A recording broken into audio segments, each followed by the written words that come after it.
Hari ini semua kita bersyukur kepada Tuhan, amin.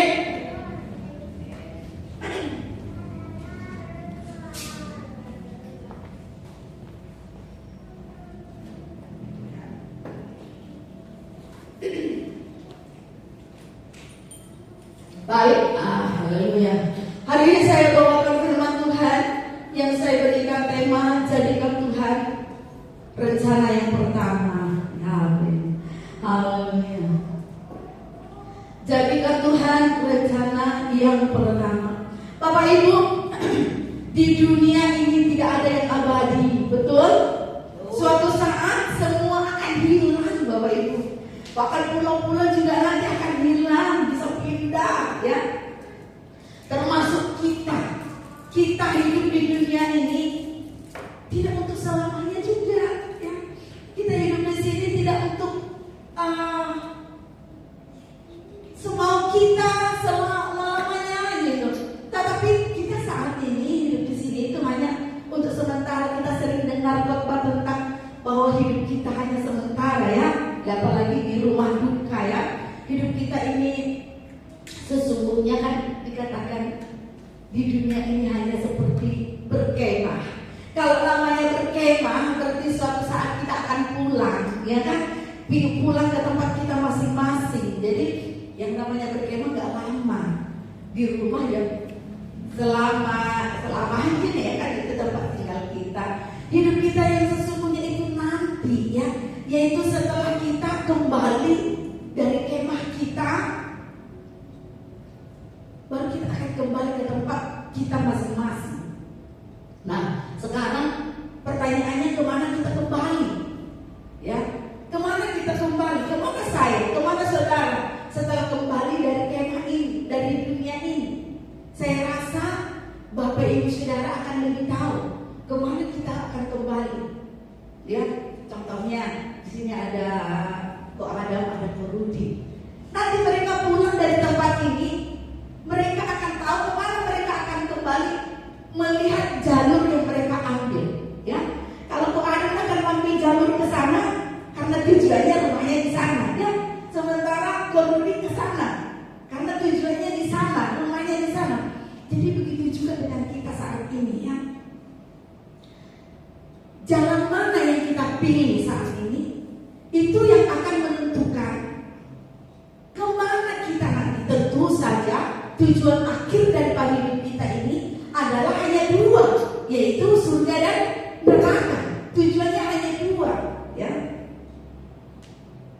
Jadi jalan mana yang kita pilih sekarang itu akan menentukan kita nyampainya di mana nanti. Dan kita harus ingat saat ini, Bapak Ibu Saudara, surga itu pilihan kan ada dua, kan, surga dan neraka. Dan pilihan itu hanya dua, surga dan neraka. Dan kita harus ingat bahwa surga itu bukan tempat murahan, itu adalah tempat orang-orang penting, ya. Itu adalah tempat orang-orang spesial, ya. Tempat orang-orang yang mengutamakan Tuhan, tempat orang-orang yang mengenal Allah, tempat orang-orang yang melakukan kehendak Allah, tempat orang-orang yang sungguh-sungguh mengasihi dan melayani Tuhan. Di istana presiden aja, ya, Bapak Ibu, tidak sembarangan orang boleh masuk ke sana, betul? Kita kan gak boleh sembarangan, aku mau masuk ke istana, gitu, ya. Kalau gak ada urusan dengan istana, gak ada urusan kerja, gak ada urusan kerabat, malah boleh bebas ke sana, tidak ada kepentingan dengan urusan istana, gak boleh masuk ke sana. Harus orang-orang tertentu yang akan bisa masuk ke istana, apalagi ke tempat surga, Bapak Ibu Saudara, ya. Itu adalah orang-orang spesial yang akan masuk ke sana. Mungkin kita akan berkata, Bu, saya bukan orang penting di dalam Tuhan, karena saya bukan orang yang super sibuk dalam melayani Tuhan. Saya bukan pejabat, saya bukan orang yang terlalu serius, ya, mengutamakan Tuhan. Tapi kamu dalam firman Tuhan dikatakan, menjelaskan surga itu ditujukan kepada semua orang percaya, betul? Iya, surga itu ditujukan kepada semua orang percaya. Berarti saya tidak harus menjadi seorang pejabat atau seorang menjadi orang yang begitu penting dalam urusan pekerjaan Tuhan. Yang penting kan saya orang percaya, Bapak Ibu. Betul, ya. Semua karena kasih karunia kita bisa mendapatkan kehidupan kekal, dan cuma-cuma itu sangat betul sekali. Tetapi harus ada tandanya bahwa kita adalah orang percaya. Harus ada tandanya. Tidak boleh hanya di mulut. Karena Bapak Ibu Saudara, iblis aja percaya bahwa hanya ada satu Tuhan. Iblis aja percaya bahwa hanya ada satu Tuhan. Betul? Betul. Betul apa? Betul. Betul. Iblis saja tahu dan percaya hanya ada satu Tuhan. Kita baca dalam Yakobus 2 ayat 19. Jangan sampai kita ada di level ini, apalagi kalau di bawahnya. Jangan sampai, ya. Kita baca Yakobus 2 ayat 19. Ya, yuk kita baca bersama-sama. 1, 2, 3. Engkau percaya bahwa hanya ada satu Allah saja. Itu baik. Tetapi apa?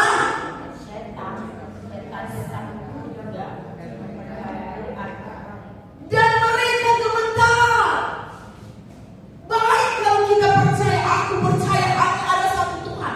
Kita bisa dengan tegas berkata, aku percaya bahwa hanya ada satu Tuhan. Tetapi dikatakan setan pun percaya, dan bahkan lebih istimewa lagi ini, percaya akan hal itu dan mereka gemetar. Jadi kita tidak bisa hanya dengan yakin teguh, tidak tergoyahkan, mengaku bahwa hanya ada satu Tuhan. Tidak bisa, tidak cukup hanya itu, Bapak Saudara. Harus ada tandanya, harus ada. Ingat kisah orang kerasukan roh jahat di Gerasa? Yang orang gila, ingat ya? Ketika Yesus datang, langsung Bapak Ibu Saudara, orang gila itu yang kerasukan setan itu, dia lihat dari jauh, ada Yesus katanya. Langsung dia berlari. Dia berlari, dan apa yang dia lakukan? Bukan dia melawan sama Yesus, tetapi dia berlari, dia menyembah kepada Yesus. Dia menyembah, dia berlari. Kenapa dia berlari? Kenapa dia menyembah? Apakah setan adalah orang yang takut akan Tuhan? Ia takut, tapi perbedaan takutnya berbeda dengan kita. Kalau setan itu takut karena dia takut akan kuasa Tuhan yang bisa mengusir dia, yang bisa melenyapkan dia. Dia takut itu, bukan dia takut karena aku takut sama Tuhan, aku mau bertobat. Enggak, tetapi dia takut akan siksaan yang akan dia alami karena kedahsyatan kuasa yang Tuhan punya. Oleh karena itu, ketika dia melihat Yesus datang, coba buka ayatnya yang dalam Markus 5, langsung ke ayat 6-nya. Markus 5 ayat 6, coba kita baca bersama-sama supaya kita bisa membedakan seperti apa sih yang harusnya kita lakukan sebagai orang percaya. Markus 5 ayat 6, yuk baca sama-sama, yuk. 1, 2, 3. Ketika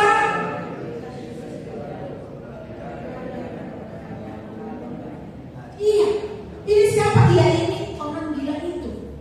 Dia lihat dari jauh, iblis tahu dia gemetar. Ayat yang kita baca pertama tadi, iblis itu gemetar.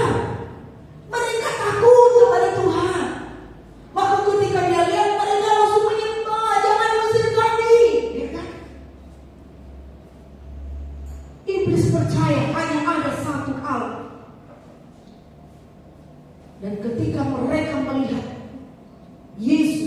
Tuhan, mereka gemetar. Dan ketika mereka gemetar, bukan mereka memberontak, tapi mereka malah bersujud menyembah kepada Tuhan karena takut. Berbeda dengan orang percaya ya, banyak yang gak takut sama Tuhan. Banyak yang gak takut. Ya, buktinya apa? Kan Tuhan kan selalu mendampingi kita, selalu bersama dengan kita. Banyak hidup sesukanya, banyak hidup sembarangan, itu ya. Bahkan semakin mendekati nubuatan tentang ciri-ciri manusia di akhir zaman. Ciri-ciri manusia di akhir zaman itu seperti apa? Jangan sampai kita mendekati ke sana. Ya, coba ciri-ciri manusia 2 Timotius 3 ayat 1 sampai 5 ini kita baca semua. 2 Timotius 3 ayat 1 sampai 5. Supaya kita hidup kita ini kita berjaga-jaga jangan sampai mendekati atau menggenapi nubuatan itu. Yuk, 2 Timotius 3 ayat 1 sampai 5. 1, 2, 3. Ketahuilah bahwa pada hari-hari terakhir akan datang masa yang sukar. Lalu ya, manusia akan mencintai dirinya sendiri dan menjadi hamba uang. Yuk, kita sambil hitung ada berapa tadi. Mencintai diri sendiri, menjadi hamba Tuhan. Mereka akan membual dan menyombongkan diri. Mereka akan menjadi penfitnah. Mereka akan berontak terhadap orang tua dan tidak tahu berterima kasih, tidak peduli agama. Terus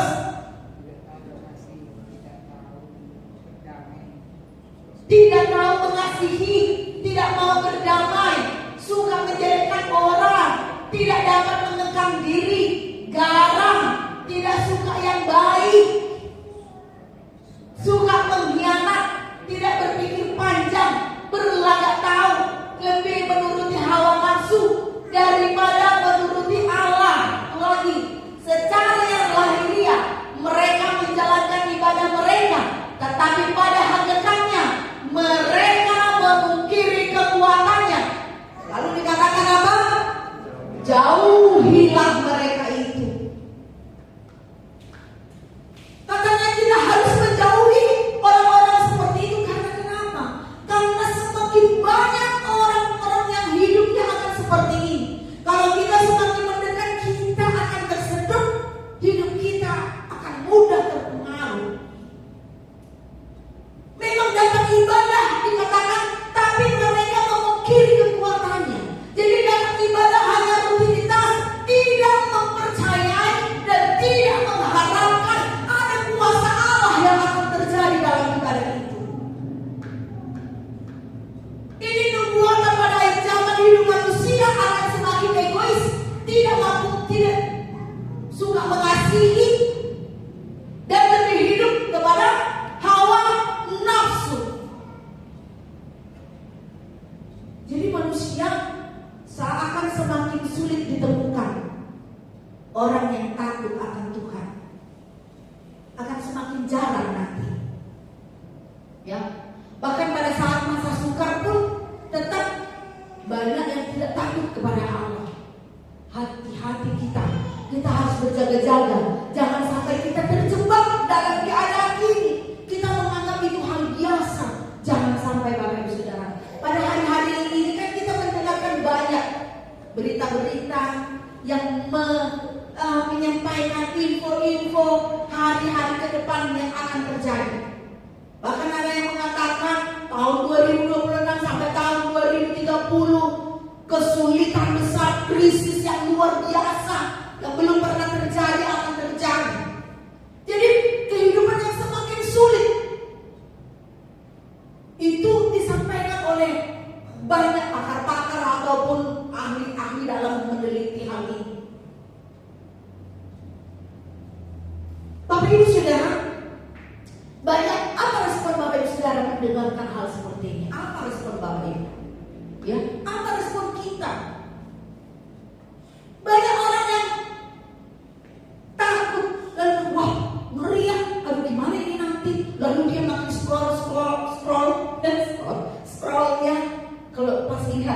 di handphone, cari lagi info yang mendukung tentang hal ini. Semakin mencari tahu, aduh gimana ini, gimana ini ya. Kalau begini, langsung sebarluaskan lagi ke teman-teman. Dan sambil takut dia akan mulai mempersiapkan diri untuk menghadapi tahun yang sulit ini. Apa yang dia lakukan? Dia langsung, aku harus siap-siap nih. Apa yang harus aku lakukan? Aku harus lebih banyak menabung. Aku harus lebih banyak kerja keras. Itu bahaya. Tapi jangan sampai lupa. Jangan sampai lupa tugas kita sebagai anak Tuhan, sebagai orang percaya. Seperti yang dikatakan dalam ayat yang sudah kita baca. Tidak mengasihi. Tugas kita kan harus mengasihi, memperhatikan orang-orang yang menderita, harus memberitakan Injil. Lupa semuanya, bahkan lupa membaca firman Tuhan, apalagi merenungkannya. Tidak ada lagi. Lupa untuk melayani, atau apalagi tidak antusias beribadah. Bapak Ibu, kalau kita tidak merenungkan, tidak baca atau tidak merenungkan firman Bapak Ibu Saudara, maka kita tidak akan mendapatkan pengajaran secara pribadi dari Tuhan. Kita tidak akan mendapatkan tuntunan dari Tuhan. Kita tidak akan tahu nasihat apa yang paling tepat untuk kita. Bapak Ibu, kalau mau tahu nasihat yang paling tepat untuk kita adalah ketika kita merenungkan sendiri firman Tuhan. Ya, itu pasti tepat sekali untuk kita. Jangan tunggu-tunggu, mau ya ada hamba Tuhan yang kasih tahu ke saya. Kalau ada hamba Tuhan besar yang kasih tahu ke saya, itu pasti benar sekali omongan Tuhan. Ya.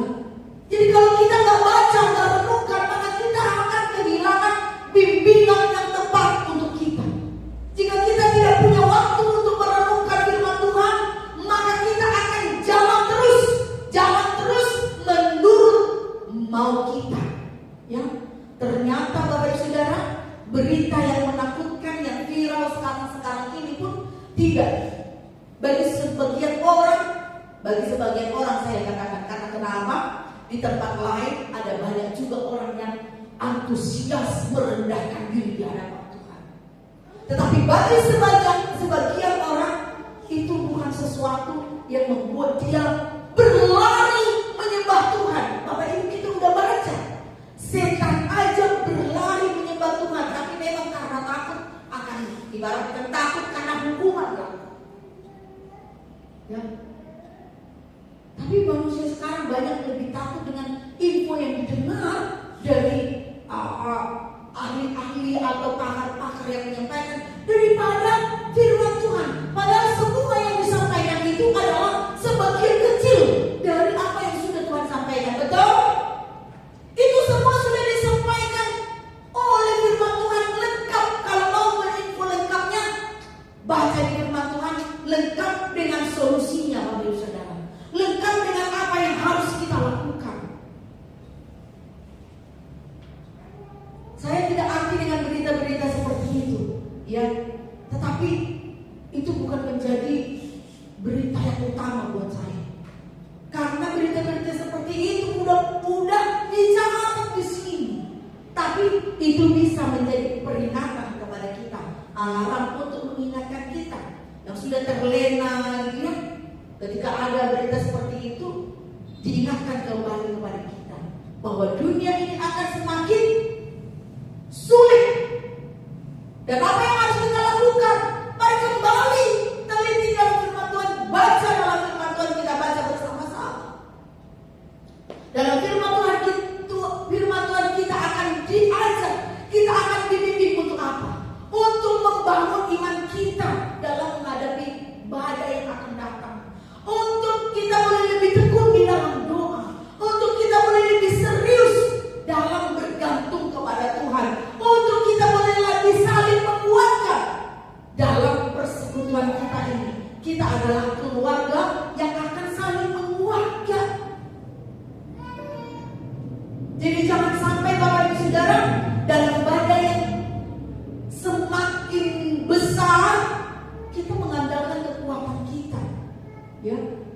saya katakan kita tidak akan mampu. Kita tidak akan mampu bertahan. Sekuat apapun kita mempersiapkan diri, ya, sampai lupa waktu, lupa makan, lupa istirahat untuk mempersiapkan diri, bahkan sampai lupa untuk Tuhan, untuk mempersiapkan diri, itu kan mengandalkan kekuatan sendiri namanya, Bapak Ibu Saudara. Jangan sampai udah kita terjebak dalam kegelapan, terjebak dalam kondisi yang lebih hancur, baru kita berseru kepada Tuhan. Bapak Ibu Saudara, inilah yang saya katakan, jadikan Tuhan menjadi rencana yang pertama. Kalau udah hancur-hancuran, baru dia ingat Tuhan. Ya, Tuhan itu bukan solusi yang terakhir, tetapi Dia adalah dasar hidup kita. Amin. Jangan sampai pepatah yang mengatakan kalau tidak ada rotan akar pun jadi. Kita jadikan Tuhan sebagai akar. Ya kalau sudah tidak ada solusi, ya udah, Tuhanlah. Jangan, ya. Tetapi ingatlah bahwa Tuhanlah sumber kehidupan kita. Mari kita jadikan Dia menjadi dasar hidup kita, yang akan terus membangun hidup kita dari awal, pertengahan, sampai akhir dari hidup kita ini. Mari kita berikan supaya Tuhan yang kendalikan. Karena kenapa, Bapak Ibu Saudara?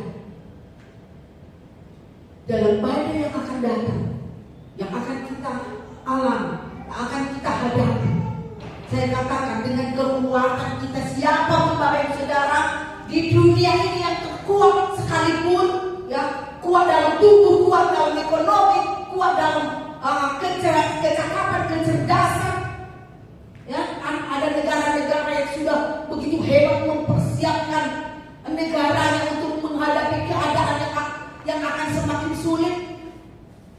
Sekuat apapun Bapak Ibu Saudara, kalau bukan karena Tuhan, tidak akan ada yang bisa bertahan. Amin. Tetapi ketika kita takut akan Tuhan, sehancur apapun dunia ini, Dia sanggup menyelamatkan kita. Buktinya apa? Kita ingat kisah daripada Nuh.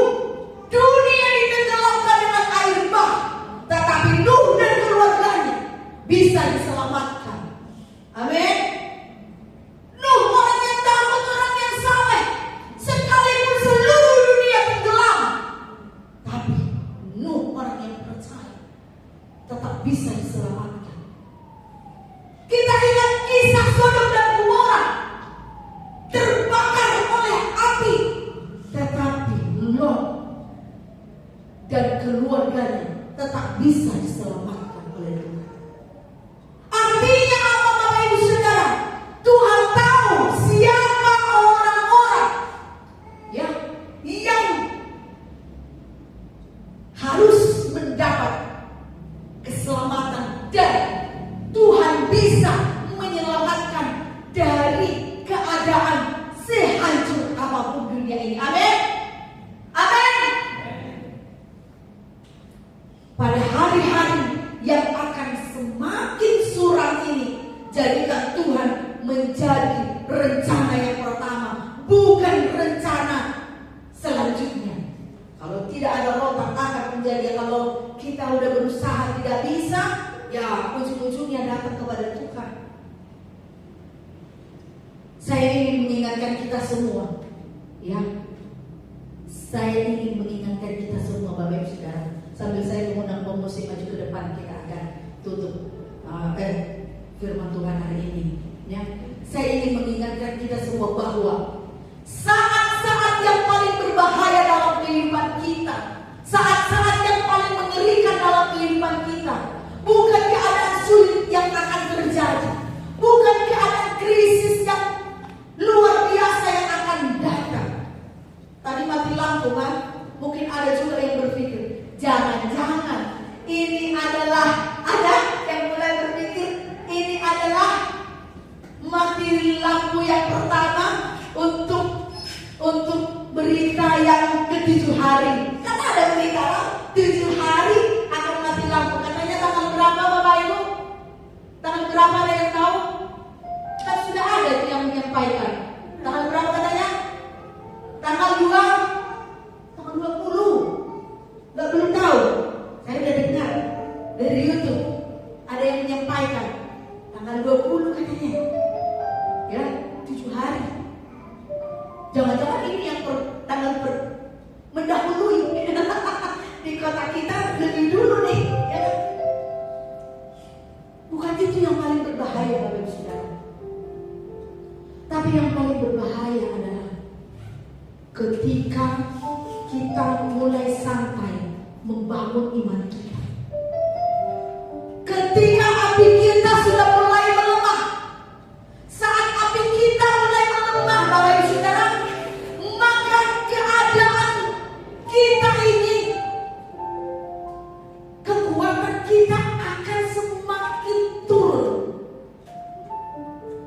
Semakin api kita melemah, semakin kita bersantai-santai dalam membangun iman kita, maka perhatikan Bapak Ibu Saudara, kita akan semakin malas berdoa, malas baca firman, malas beribadah, malas melayani, malas melakukan kegiatan rohani. Itu pasti.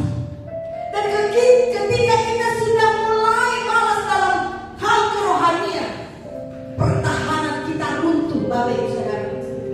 Maka ketika nanti keadaan sulit itu datang, kita tidak punya kekuatan apa-apa. Kita tidak akan bisa seperti Nuh. Kita tidak akan bisa seperti Lot yang diselamatkan. Tapi kita akan runtuh dengan mudah. Mungkin ketika kita santai dalam mengiring Tuhan, keadaan kita baik-baik aja. Tidak ada hal-hal yang begitu masalah yang begitu besar. Ternyata santai aja dalam mengiring Tuhan, keadaan tetap baik-baik aja. Hati-hati Bapak Ibu Saudara, itu jebakan yang membuat kita tidak berjaga-jaga. Oleh karena itu saya mengajak kita semua supaya kita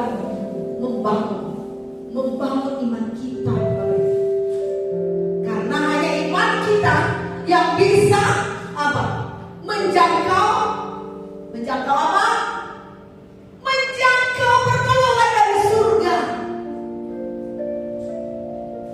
Menarik kuasa dari surga. Maka walaupun suasana dikit-dikit empuk, ya, hati kita harus tetap menyala-nyala. Amin.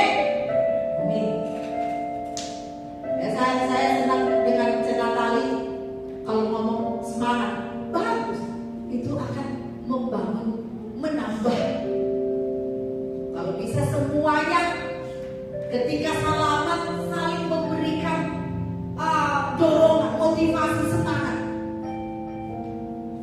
Karena suasana dunia ini semakin lama akan semakin menarik kita, menarik untuk tenggelam, tidak mampu membangun bahtera seperti itu. Jadi oleh karena itu hati-hati semuanya, jangan sampai bersantai-santai sehingga kita tidak punya kekuatan untuk bertahan di dalam iman, untuk menarik pertolongan Tuhan, kuasa Tuhan. Amin. Amin. Walaupun suasana seperti apapun, mari yang pertama, fokuslah membangun iman. Fokuslah mendekat kepada Tuhan. Karena hanya itu yang bisa menjamin keselamatan bagi kita semua, bagi keluarga kita. Dan kita inilah yang akan saling menguatkan, saling mensupport, supaya kita semua sama-sama bertahan dalam menghadapi keadaan yang semakin sulit. Haleluya. Amin. Demikian kebenaran firman Tuhan hari ini. Kita akan berdoa. Haleluya. Kita nyanyikan dulu pujian. Ya Tuhanku, aku hendak bernyanyi bagimu. Biarlah setiap saat dari mulut kita boleh menaikkan puji-pujian kepada Tuhan, sehingga hati kita semakin kuat, semakin dekat kepada Tuhan. Haleluya. Jangan sampai level kita sama dengan setan ya. Setan tadi di mana levelnya? Setan percaya hanya ada satu Tuhan. Jangan sampai kita jauh di bawahnya, masih ragu-ragu. Ada nggak ya dukun sana kayaknya bisa. Ini udah jauh sekali di bawah setan ya. Yang kedua, setan itu kalau ada Tuhan dia gemetar, dia menyembah. Jangan sampai kita tahu ada Tuhan, kita tidak mengabaikannya. Kita mengabaikannya, kita tidak menghormatinya. Jangan sampai ya. Mari kita bangun bersama-sama. Bersyukur Tuhan kasih kita kesempatan hidup. Tuhan mau pakai hidup kita. Haleluya. Iya Tuhanku, aku hendak bernyanyi bagimu. Ini menjadi ungkapan hati kita kepada Tuhan. Amin. Mari datang sungguh-sungguh. Iya Tuhanku, aku hendak bernyanyi bagimu.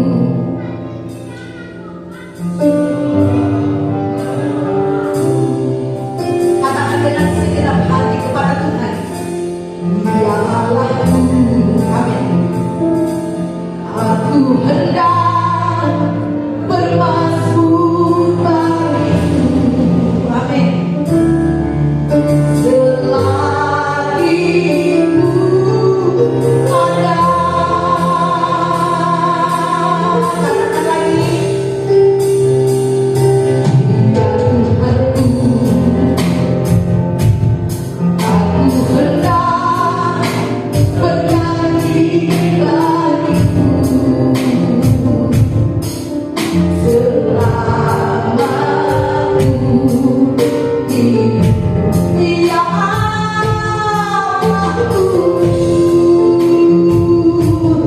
aku hendak bermasmur bagimu, amin.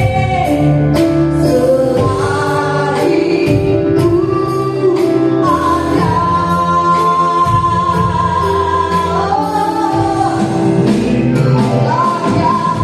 rasakan.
Tetapi biar mata kami tertuju kepada Tuhan, melihat rencana Tuhan, melihat pertolongan Tuhan.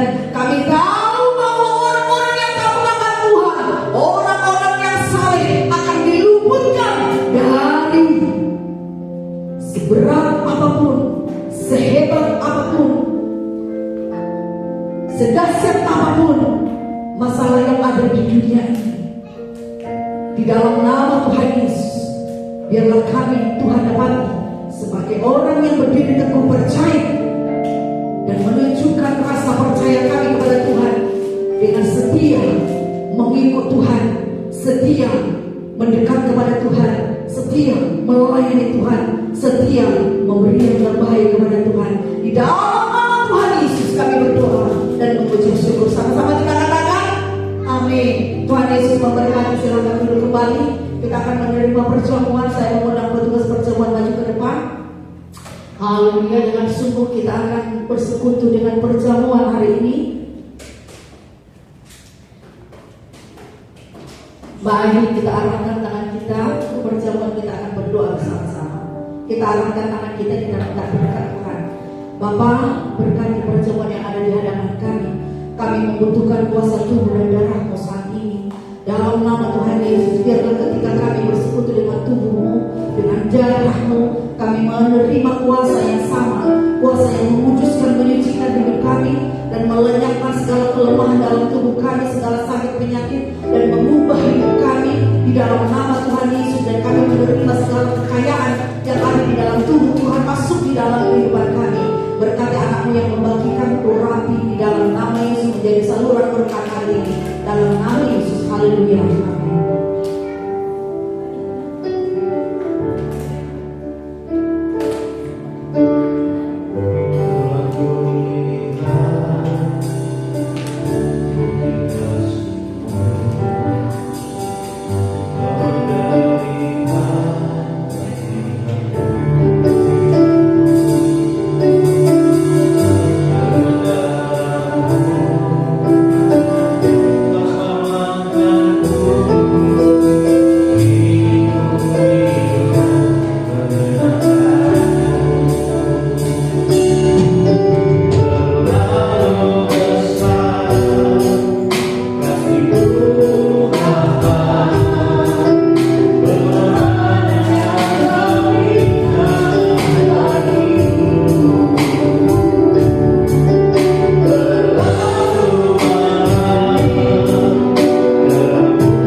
Amin. Mari kita angkat cawan melebihi kepala kita. Haleluya. Percayakan Bapak Ibu Saudara bahwa ampun yang ada di dalam cawan ini adalah adalah benar-benar persekutuan dengan darah Tuhan Yesus Kristus. Mari bersekutu dengan darahnya di dalam nama Yesus.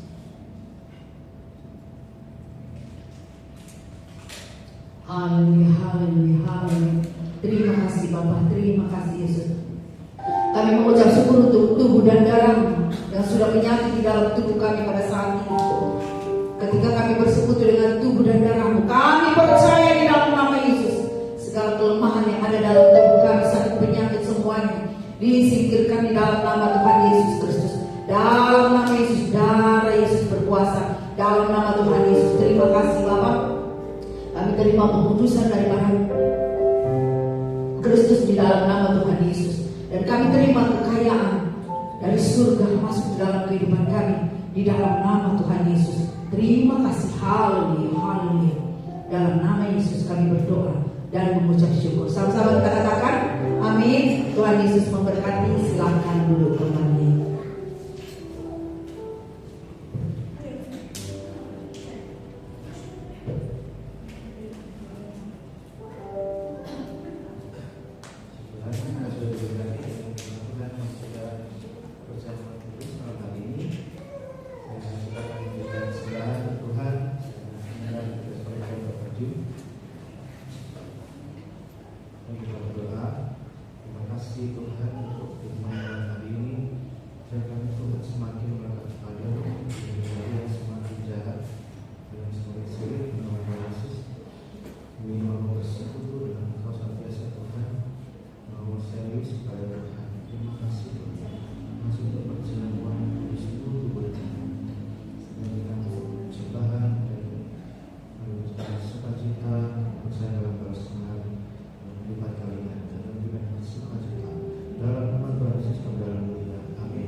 Kemarin itu pas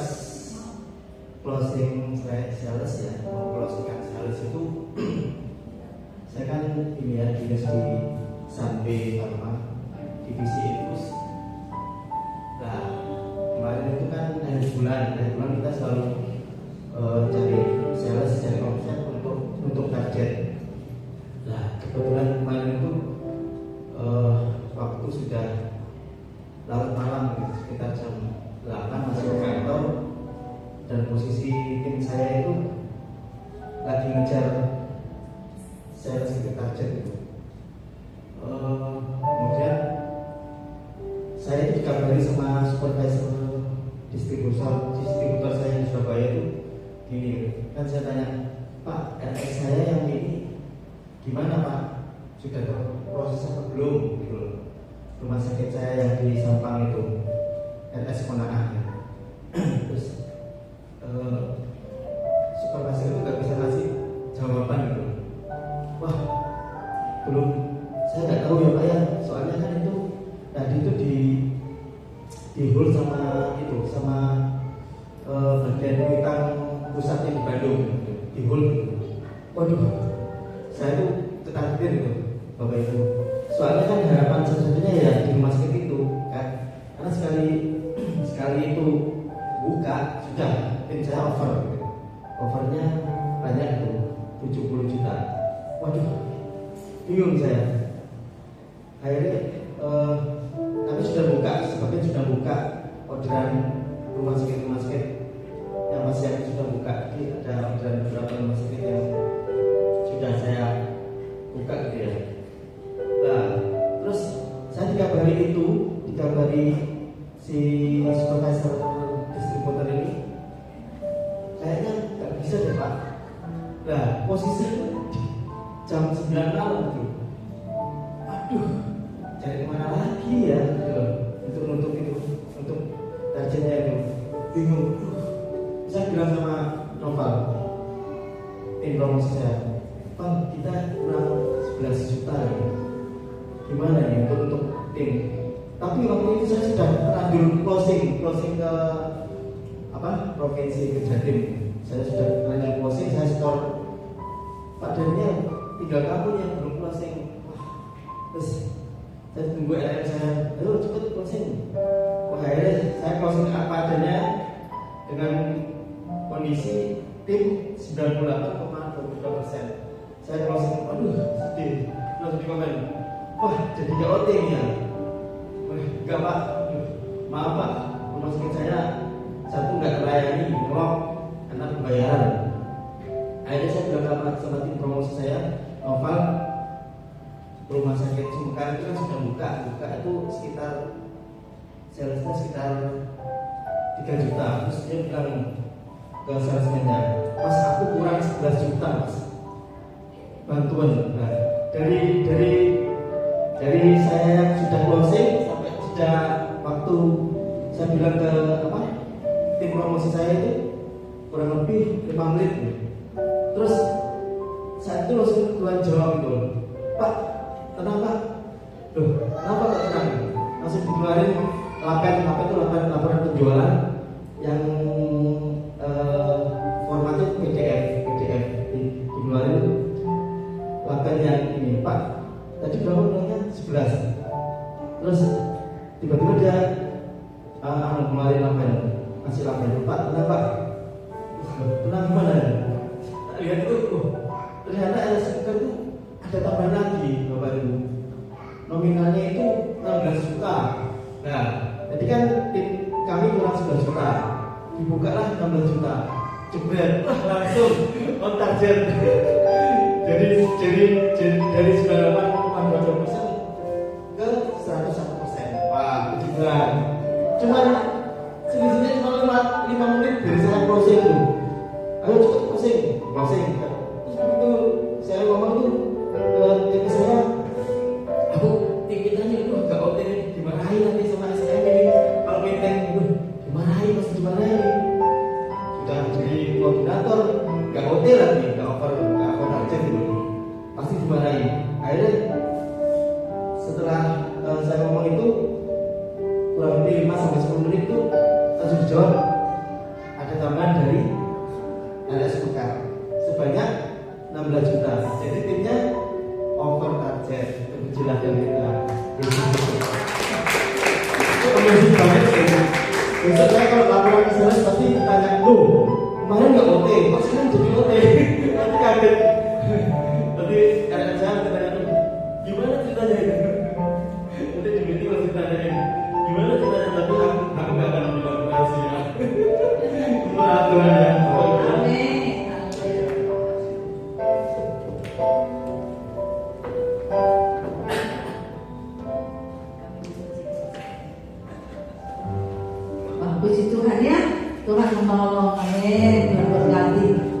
serius lagi sama Tuhan ya. Mari kita bangkitkan diri, kita muliakan Tuhan kita agungkan Dia. Haleluya. Beri yang terbaik kepada Tuhan.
Terima kasih untuk berkat-Mu untuk seluruh jemaat Tuhan di tempat ini. Setiap keluarga mereka yang sudah Kau berkati, pekerjaan mereka, usaha mereka, kesehatan mereka, kami mengucap syukur kepada-Mu. Dalam nama Tuhan Yesus, berkati untuk minggu ke depan pekerjaan mereka, Tuhan lebih lagi sertai dalam nama Tuhan Yesus. Berkati anak-anak-Mu yang sudah ambil bagian melayani Kau pada hari ini. Tambahkan kecakapan, semangat baru, api dari Tuhan untuk kami boleh memberi yang terbaik kepada-Mu di dalam nama Tuhan Yesus Kristus. Berkati anak-anak yang tidak bisa hadir pada hari ini, biarlah mereka juga boleh datang kepada-Mu bersungguh-sungguh dalam nama Tuhan Yesus. Terima kasih Bapa. Sebentar anak-anak Tuhan kembali ke tempat mereka masing-masing. Tuhan menyertai perjalanan mereka dengan sukacita.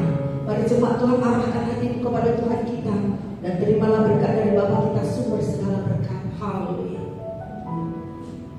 Haleluya, haleluya, haleluya. Diteranginya mata hati dan pikiranmu, dan dimahkotainya engkau dengan kebenarannya. Dilindunginya engkau dengan kepaksaiannya, dan dibuatnya engkau beria-ria karena anugerahnya, berkatnya menyertaimu. Di dalam nama Tuhan Yesus Kristus, dijagainya engkau dari segala serangan musuh, dan diberinya kemenangan kepadamu dalam segala pertandingan yang kau hadapi. Damai daripada Allah Bapa, cinta kasih dari Tuhan Yesus, dan persekutuan oleh Roh Kudus menyertai engkau dari sekarang sampai selama-lamanya. Tuhan Yesus memberkati. Amin.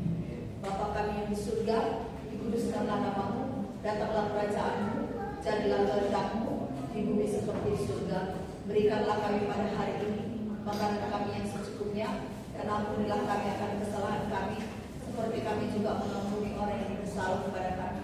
Dan janganlah membawa kami ke dalam pencobaan, tetapi lepaskanlah kami daripada yang jahat. Karena Engkau yang punya kerajaan dan kuasa dan kemuliaan sampai selama-lamanya.